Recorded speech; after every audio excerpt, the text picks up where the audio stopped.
Hello students, welcome to Speedo Education by Tripti. Today we are going to learn about one of the most important topics in environmental science, the ecosystem. Have you ever wondered how plants, animals, birds, insects, microorganisms, air, water and soil work together to support life on earth? Why do plants grow only when they receive sunlight and water? How do animals get their food and what happens to dead plants and animals after they die? The answer to all these questions lies in understanding an ecosystem. Every organism on earth depends on another organism or on its surroundings in some way. No living organism can survive completely alone. Plants need sunlight, water, air, and minerals to prepare food. Animals depend on plants or other animals for food. Even tiny microorganisms play an important role by breaking down dead organisms and returning nutrients to the soil. All these interactions help maintain the balance of nature. This balanced system is called an ecosystem. In this lesson, we will understand what an ecosystem is, its different components, the type of ecosystems, and why ecosystems are essential for life on Earth. So, let's begin. What is an ecosystem? The word ecosystem comes from two words, eco, which means environment or home, and system, which means a group of parts working together. An ecosystem is a community of living organisms interacting with one another and with the non living components of their surroundings. These interactions create a balanced and self sustaining system. According to the NCERT definition, an ecosystem consists of all the living organisms in an area together with the abiotic components of the environment and the interactions between them. In simple words, an ecosystem is a place where living things and non-living things depend on each other for survival. For example, imagine a forest. The trees provide food and shelter for birds and animals. Animals breathe oxygen released by plants and in return release carbon dioxide which plants use during photosynthesis. Rain provides water, the soil supplies minerals and sunlight gives energy for plants to prepare food. At the same time, fungi and bacteria decompose dead plants and animals returning nutrients to the soil. All these living and non-living components work together as one complete system. This is why a forest is called an ecosystem. Similarly, pond, rivers, ocean, desert, grasslands, and even your school garden are examples of ecosystem. Every ecosystem may look different, but they all perform the same function supporting and maintaining life. Components of an ecosystem. Every ecosystem has two major components, biotic components and abiotic components. Let's understand them one by one. Biotic components. The word biotic means living. Biotic components include all the living organisms present in an ecosystem. These includes plants, animals, birds, fish, insects, bacteria, and etc. Scientists classify this living organism into three major groups based on how they obtain food. The first group is producers. Producers are organisms that prepare their own food using sunlight through the process of photosynthesis. Green plants, algae, and some bacteria belong to this group.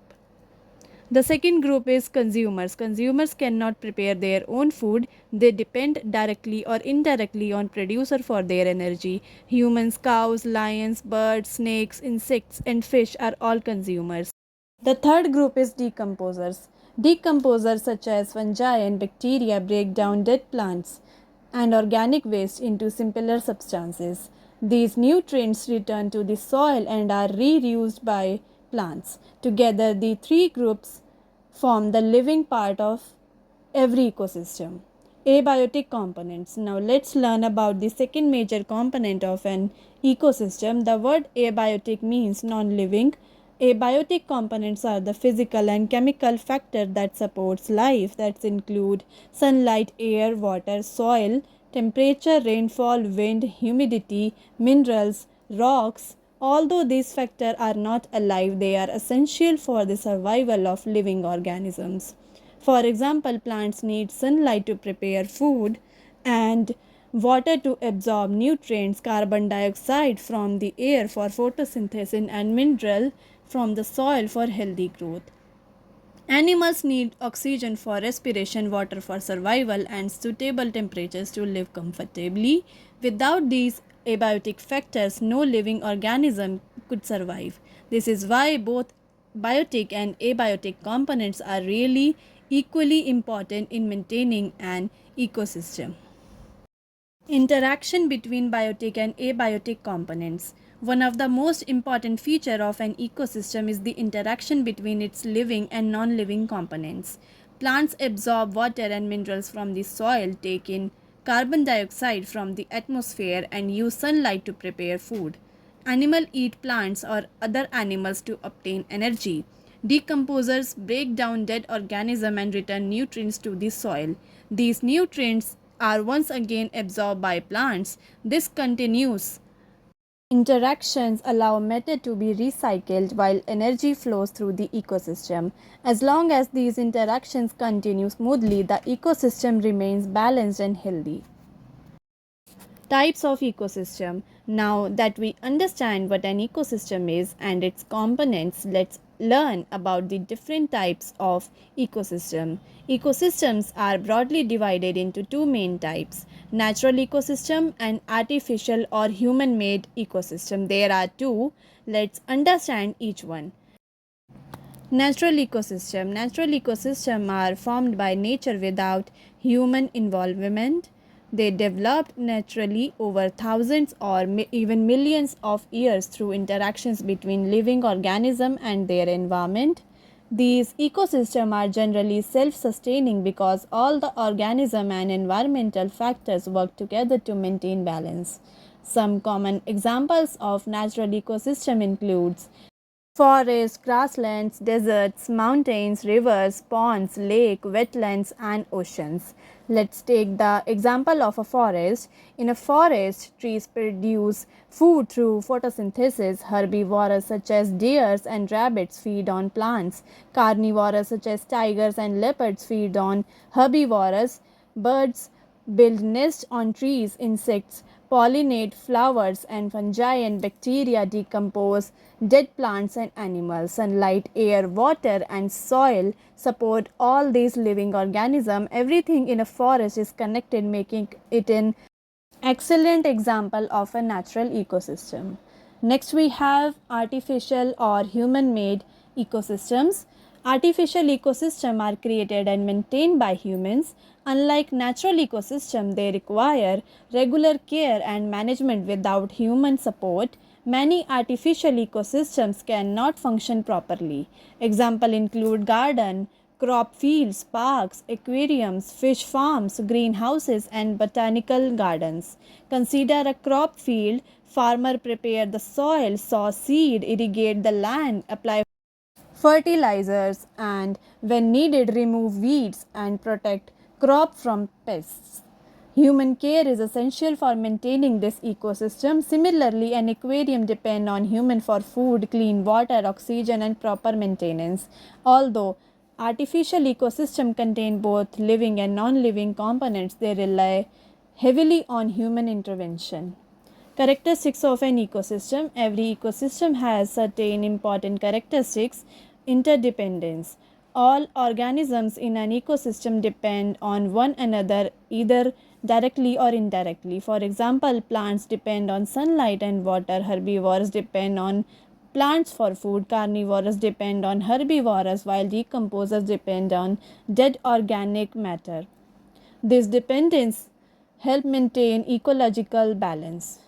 Second characteristic is continuous flow of energy. Energy constantly flow through an ecosystem. The sun is the ultimate source of energy. Plants capture solar energy through photosynthesis. Herbivores obtain this energy by eating plants.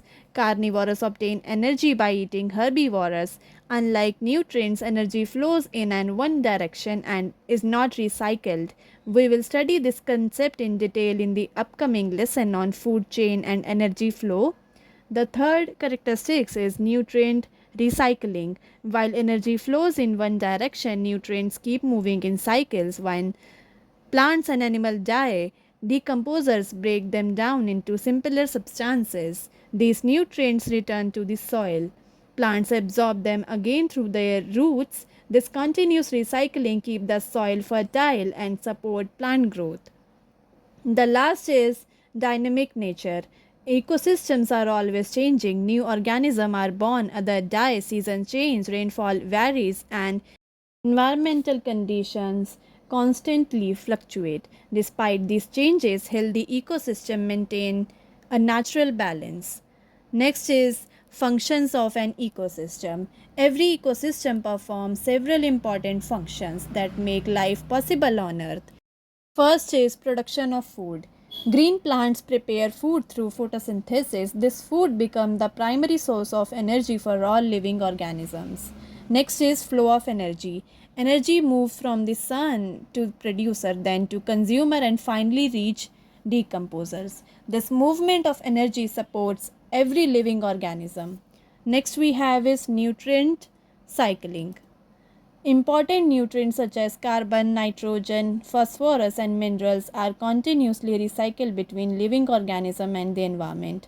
Without nutrient cycling, plants would eventually run out of essential nutrients. Next topic we have is maintaining ecological balance. Every organism has a role. Plants produce food, animals control populations, decomposers recycle nutrients. Together they maintain ecological balance. Next we have is why are ecosystems important. Now let's understand why ecosystems are so important. First, ecosystem provide food for all living organisms. Second, they supply oxygen which is essential for respiration. Third, ecosystem naturally purify air and water. Forests absorb carbon dioxide and release oxygen, while wetlands help filter pollutants from water. Fourth, ecosystem provides habitats for millions of species. Every organism from tiny bacteria to giant elephant depend on suitable habitats for survival. Fifth is ecosystem regulate climate. Forests help control temperature, rainfall and humidity while reducing the effect of climate change. Finally, ecosystem provides valuable natural resources such as timber, fruits, medicine, fresh water, and fertile soil. Human life is directly connected to healthy ecosystems. When ecosystems are damaged through deforestation, pollution, or excessive use of natural resources, both wildlife and humans are affected. Therefore, protecting ecosystem is essential for the survival of present and future generations. Before we end today's lesson, now let's quickly revise what we have learned. An ecosystem is a community of living organisms interacting with one another and with the non-living components of their surroundings. These interactions help maintain the balance of nature. Every ecosystem has two main components. The first is biotic components, which includes all the living organisms, and the second is abiotic components, which includes non-living factors like sunlight, air, water, soil, minerals. We have also learned that ecosystems are of two types. Natural ecosystems are formed by nature such as forests and rivers, and artificial or human-made ecosystems are created and maintained by humans such as garden and crop fields. Every ecosystem performs important functions. It supports the production of food, allows energy to flow from one organism to another, recycles nutrients, and maintain ecological balance. Finally, we understood that all living organisms depend on one another either directly or indirectly. No organism can survive in complete isolation. Every plant, animal, and microorganism has an important role in keeping ecosystem healthy and balanced. So students, that's all for today. Thank you for watching this lesson. I hope you now have a clear understanding of ecosystem and their importance. If you found this lesson helpful, don't forget to like, share and subscribe to Speedo Education by Tripti for more simple and detailed lessons. Keep learning, keep asking questions and stay curious. See you in the next lesson. Thank you.